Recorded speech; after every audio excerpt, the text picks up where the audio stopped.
Now to District 6. This is the other race that has yet to be called. Democrat Dr. Hiral Tipirneni leading incumbent Republican David Schweikert. So Tess is continuing our team coverage this Wednesday morning with a live interview with the doctor who has a chance at heading to D.C.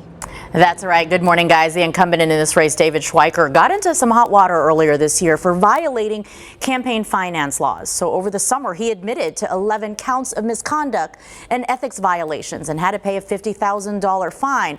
And some say that really created an opening for Dr. Tipirneni, who has called his character into question. So joining us this morning live is Dr.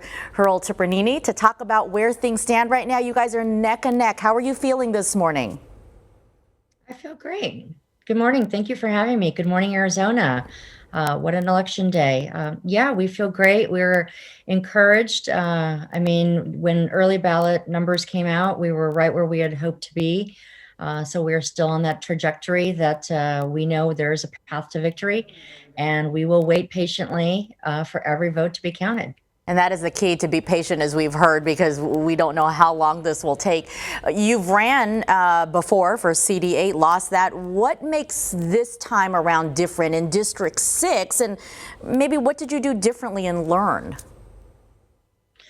Well, look, it's always been about the issues, right? It's always been about the issues. It's always been about listening to people on the ground and talking about how we can do better for them in government. And I'm incredibly proud of this broad coalition of support that we've built with Democrats, Independents, and moderate Republicans from day one. It's never been about the letter next to somebody's name. It's been about how we can solve these complex problems.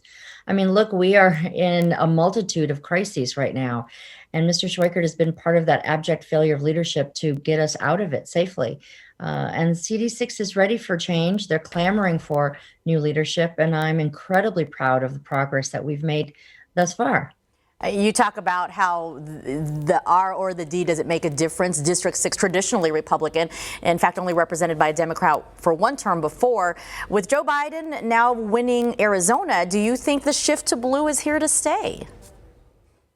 Well, look, again, I mean, I don't want to turn it into this partisan picture, because honestly, it's not. It's about where people stand on the issues, who's putting forth the actual solutions, who's stepping up to fight for our families. And that's what it's been about from day one. And I'm excited that voters came out in large numbers, that they had their voices heard. And when they want change, they will go to the voting stations and vote, and they will make sure their voices are heard. And look, this is what we've known all along, is that CD6 is ready for change. We are excited. We're proud of all the progress we've made, and we're looking forward to, having every single vote counted and see where this lands. If you do win, what is on your agenda first to tackle, as you say, CD6 needs change and is ready for change? Yeah, well, look, I think first and foremost, having a leader that has integrity and is going to be honest and does not come with this bag of corruption.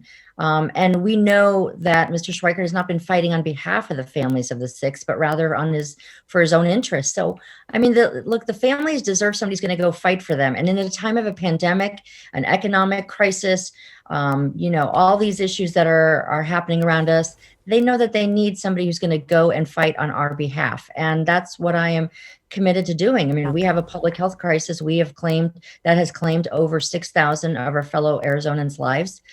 We need immediate action. We need decisive leadership. And that's where Mr. Schweikert has failed time and time again. So I'm ready to bring that to help our families, our communities, find our way out of these crises. All right, we will see where it goes with 50-50 right now on the vote, and we'll be watching it. Dr. Tipirneni, good luck, and thank you for joining us.